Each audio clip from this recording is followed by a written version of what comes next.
Welcome back. آپ دیکھ رہے ہیں ایجنڈا 360. ہمارے آج مہمان ہیں تجزیہ کار سینئر کالمنسٹ حسن نثار صاحب. حسن نثار صاحب, آپ سے بریک سے پہلے میں نے انڈیکیشن دی تھی کہ عمران خان کو عمران خان سے بچانا تو ہے ہی ضروری طریقے انصاف کے لیے, لیکن سر ان کے ارد گرد جو ایڈوائزرز ہیں یا پھر جو اب اپنے آپ کو چیف منسٹرز اور انفارمیشن منسٹرز اور interior ministers, finance ministers, health ministers دیکھتے ہیں, سر ان کی بھی آپس میں بڑی عجیب سی ایک کمپٹیشن ہے کہ ہم بھی عقل کل ہیں اگر عمران خان صاحب عقل کل ہیں. تو آپ سمجھتے ہیں کہ یہ بھی ایک پرابلم رہے گی؟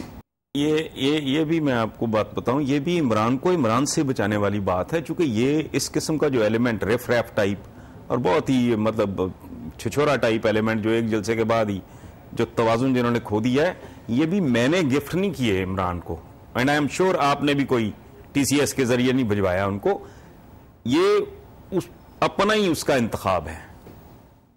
ٹھیک ہے, میں جو کہتا ہوں عمران کو عمران سے بچانا چاہیے, اس کی یہی وجہ ہے. دیکھیں بات سنیں, لیڈرشپ کے لیے سب سے بڑی کوالٹی کیا ہے؟ یہ ویژن, علم, ایکسپیرینس, ایکسپوجر, یہ ساری باتیں ثانوی ہیں. لیڈرشپ کے لیے سب سے بڑی کوالٹی اور سب سے بنیادی کوالٹی ہے مردم شناسی.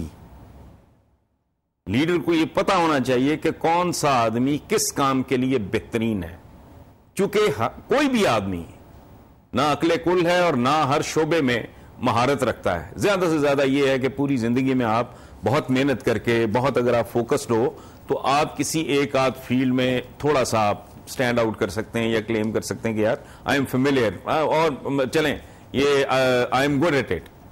تو دنیا اتنی کمپلیکیٹڈ ہو گئی ہے اب کہ اس کو ہر شعبے کے لیے پورا ایک جتھا چاہیے, group of people to address the economy. کل کیا کرنا, سائنس اینڈ ٹیکنالوجی میں کیا ہوگا, ایجوکیشن میں کیا ہوگا, ہیلتھ میں کیا ہوگا, جو ریل پرابلمز ہیں, اور پھر فارن افیئرز وہ ایک اور ہی داستان اور کہانی ہے. سو جتنے بھی لوگ ہیں, مجھے پتا ہے کیا گند پڑا ہوا ہے, مجھے پتا ہے کہ وہاں کس قسم کے لوگ بیٹھے ہیں جو نئے آنے والوں کی صرف اس لیے مزاحمت کر رہے ہیں کہ ان کو اپنی چودراہٹوں کا خطرہ ہے. یا ایک آدمی جس کا اپنا قد 6 انچ ہے, وہ اگر یہ دیکھتا ہے کہ یہ 6 فٹ کا بندہ آ رہا ہے تو وہ پینک کر جاتا ہے. آئی نو واٹس گوئنگ آن. ٹھیک ہے, یہی وہ باتیں ہیں جن کی طرف میں نے یہ کہہ کے اشارہ کیا تھا. اور اس کے لیے بھی میں پرسنلی نہیں ان لوگوں کو بلیم کرتا جو لوگ اس طرح کی حرکتیں کر رہے ہیں یا ایک دوسرے کے وہ گٹے کھینچ رہے ہیں, ٹانگیں کھینچ رہے ہیں, کانسپریسیز کر رہے ہیں, چھوڑا وہ گند ڈال رہے ہیں. گریٹر کاز نہیں ہے ان کے ذہن میں, اپنے امیجیٹ فیوچر کا ان کو رولا پڑا ہوا ہے. اگر اس نے کوئی انفیریئر آدمی, کوئی چھچورا کو موقع پرست یا کوئی ہیرا پھیری ٹائپ یا گریٹر کاز کو اپنی انڈیویجول کسی انٹرسٹ کے لیے قربان کرنا چاہ رہا ہے تو وہ ظاہر ہے.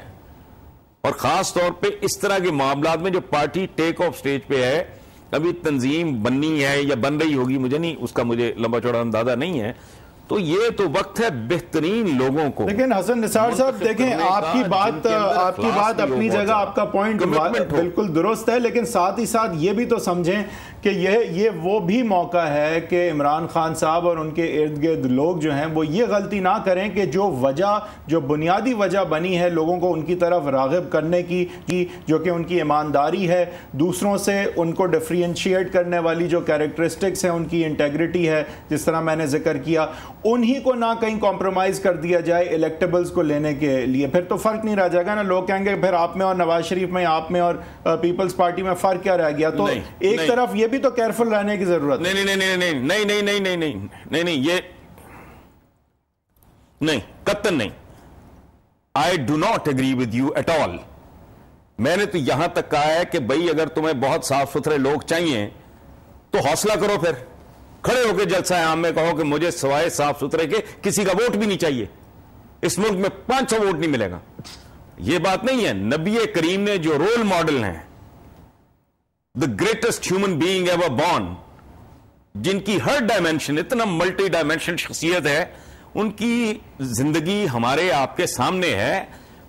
انہوں نے, یہ تو ایک معمولی پولیٹیکل پارٹی کی بات کر رہے ہیں ہم, انہوں نے دین کامل کی دعوت دی اور یہ نہیں کہا کہ جس کا ماضی داغدار ہے وہ نہ آئے. ہاں, آپ یہ کہہ دیتے ہیں کہ بھی اگر آپ قائل ہو گئے ہو, آپ ہماری طرف رجوع کر رہے ہو, تو ہمارے ڈوز اینڈ ڈونٹس یہ ہیں.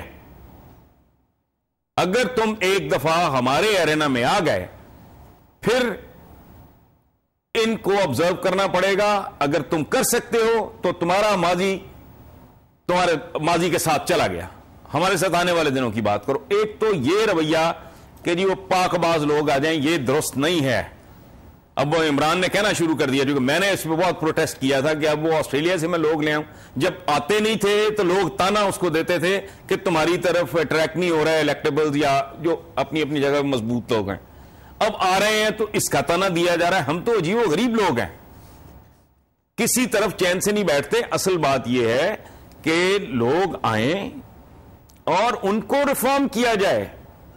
یہ تو ایسا سکول ہو گیا جو کے جی میں بھی یا نرسری میں بھی مونٹسری میں بچے کا ٹیسٹ لیتا ہے اور صرف موسٹ بریلینٹ بچے کو ایڈمیشن دے کے کہتا ہے ہمارا تو ریزلٹ 100% ہے. دس از نان سینس. آپ بچوں کو لیں, پھر ان کو گروم کریں, انہیں قابل بنائیں, پھر اس پہ کوئی اسکول اگر فخر کرے کہ ہمارا 100% ریزلٹ ہے اور وہاں اتنے ایز لیتے ہیں ہمارے بچے, پھر تو بندہ اس کو داد دے. آپ چنی اگر بہترین لوگ رہے تو آپ نے کون سی توپ چلائی ہے؟ سو ایک تو یہ نہیں ہے رویہ, یہ ہر ایک کو لیں, یہی ملک ہے. حکمرانوں نے نیچے تک کرپشن پہنچا دی ہے. عوام, ایک حدیث بھی ہے, محاورے بھی ہیں کہ عوام جو ہیں وہ اپنے حکمرانوں کے نقش قدم پہ چلتے ہیں. نثار صاحب اسی نقطے پہ ہم اگر بریک لیں گے, ایک معذرت قطع کلامی کی, ہم ایک بریک لینے کی کوشش, بریک کے بعد ہم نوجوانوں کی بات کریں گے. عمران خان صاحب کی آئیڈیالوجی, عمران خان صاحب کی جو نظریات ہیں, ان کی نائیوٹی کے اوپر بہت سے لوگ پریشان ہیں. میرے جیسے لوگ خاص طور پہ پریشان ہیں جب وہ کہتے ہیں میں 90 دن میں جنگ ختم کر دوں گا, میں 60 دن میں جنگ ختم کر دوں گا. لیکن جس نوجوان سے وہ اپیل کر رہے ہیں اس کو زیادہ کچھ چاہیے نہیں, صرف ایک صفائی جس کے وہ پیغام لے کے سامنے آ رہے ہیں. Back with you after break.